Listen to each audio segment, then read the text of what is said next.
Ladies and gentlemen, you have hit the jackpot. Since you as a viewer have been doing so amazing with your support on our Invincible video series, we decided to give you 2 videos in one today.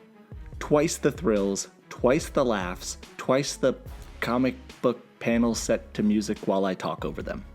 But before we begin, consider dropping a like and leave a comment on who you'd like to see a video on next. It only takes half a second, and it's the only way to tell the YouTube algorithm that more people should see videos from the mighty.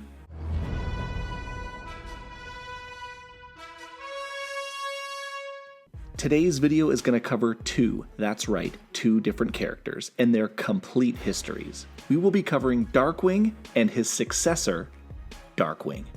2 characters for the low cost of $0. That's a pretty good deal, I'd say. Darkwing is a really interesting character who is kind of similar to Batman, plus a little bit of a Lovecraftian undertone that I think is pretty cool. These are characters that I wish there was more information and stories about, but are used pretty sparingly throughout the series. I feel like they are prime for a cooler set of standalone stories, a one-shot, or something similar to that. Also, as we begin, keep in mind that this video is not going to cover every single issue, every panel, or conversation Darkwing is in, but it will cover the vast majority of the most important elements of their comic history. Additionally, in order for the story to make the most sense, I may not necessarily cover every event as it occurred in the comics, but rather in a way that presents it most logically. So without further ado, today I bring you the complete comic history of Darkwing and Darkwing.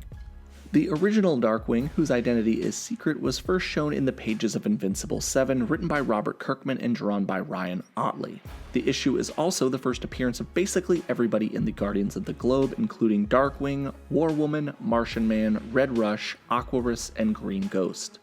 We first see Darkwing as he springs into action against 2 low-level thugs in Midnight City. Midnight City is a pretty weird place, but suits Darkwing well. 3 years prior to the events of this issue, a villain named Midnight Magician destroyed himself in a suicide mission that caused the entire city to become bathed in perpetual darkness, meaning it's always night. The city is sparsely inhabited because the government paid people to leave, and it's also a fairly lawless place as cops have moved out. The remaining heroic influence in the city is Darkwing. He easily stops the 2 thugs from whatever the hell they're doing, they never discuss it, and he gets a distress call to go back to the Guardians of the Globe headquarters in Utah. When he arrives and rejoins with the rest of the team, he is brutally murdered by Omni-Man, who has begun the process of conquering the Earth now that his son's powers have manifested. The part that sucks here the most is knowing that Nolan even considered Darkwing a close friend of his.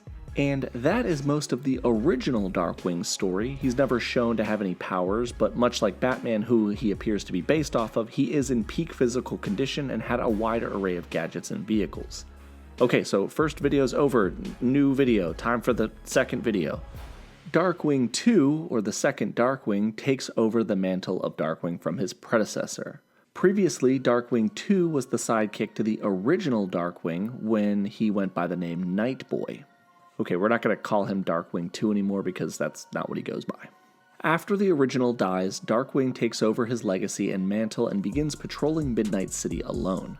The second Darkwing's first appearance is in Invincible 21, where Mark is dispatched to Midnight City by Cecil Stedman due to the sightings of a new Darkwing. Cecil explains that the president wants to clean up Midnight City and to make it safe for people to return. And to do that, they need this new Darkwing on the same page as everybody else. When Invincible arrives in the city and finds Darkwing, Mark identifies himself and gets a little bit of Darkwing's background story, but Mark notices that Darkwing has begun a brutal campaign of killing anybody in the city who commits a crime. It quickly becomes clear that Darkwing has effectively had a mental breakdown and has become ungovernable. He tries to fight Mark, which is a futile effort considering Mark is obviously a Viltrumite and exceptionally stronger than a normal human. So Darkwing shows off a new array of tech, including an exoskeleton that hits considerably harder than a normal human could, but still not hard enough to hurt Mark in any capacity. But here's where things get interesting. Darkwing demonstrates a power here that his predecessor did not, the ability to move into an alternate realm called the Shadowverse. Think of this as a similar power to Cloak from Cloak and Dagger. Darkwing pulls Mark into the Shadowverse, an inescapable realm of pitch black, complete with looming eldritch horror-like monsters shrouded in the darkness. Darkwing's goal was Basically, he couldn't beat him in a fight, so he was going to leave him in the Shadowverse to die, which doesn't work because Mark grabs him by the wrist and refuses to let go. Mark's stance is that whatever monsters reside in that dimension, he has a far better chance of surviving a fight with them than Darkwing does, so he just has to wait it out.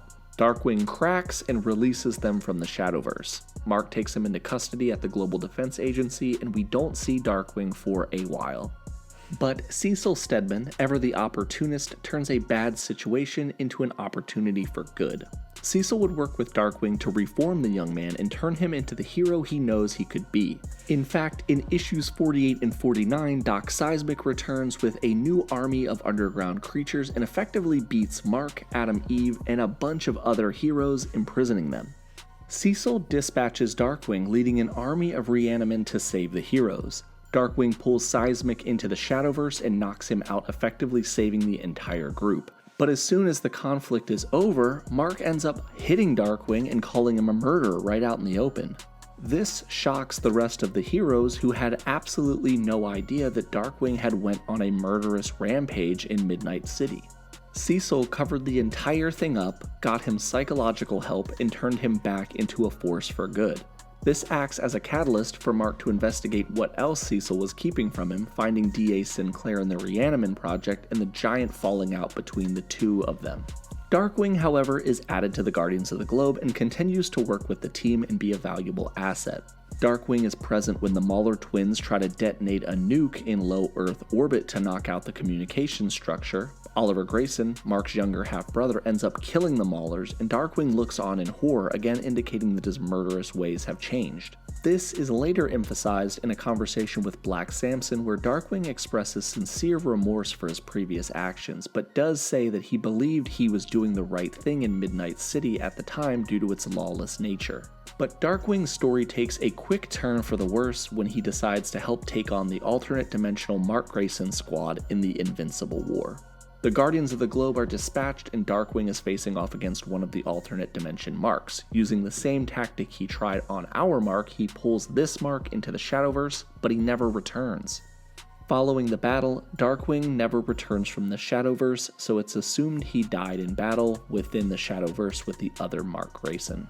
But lo and behold, Darkwing did not die. For 10 years he struggled within the Shadowverse, and in the final issue of the series, we see Darkwing return, aged and malnourished. Somehow, someway, this man found a way to survive and return triumphantly. Effectively, Darkwing had redeemed himself and became a true hero, ending his story as we know it. Now, in the 120s, there is a small story where Mark travels to the past and attempts to right the wrongs of the past. I know it sounds a bit weird, but during this time we see Mark confront his father about his plans to kill the Guardians of the Globe.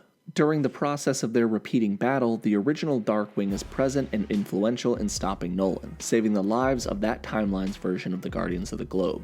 Ultimately, though, that timeline is irrelevant when Mark chooses to return to his own. It's just kind of interesting to see how those events could have played out. And there you have it. That is the complete history of both Darkwings. And I really do hope we get a one-shot spending a little bit more time with Darkwing and maybe doing some other fresh kind of story with him, because I think he's a really cool character. Or maybe I just like Batman a lot. But thank you guys so much for watching this video. I hope you learned a lot, and if you did, consider liking and subscribing and doing all that other crap that YouTubers ask you to do. This has been Nick with Key Issues. Thank you guys again for watching, and remember the motto, Darkwing over everything.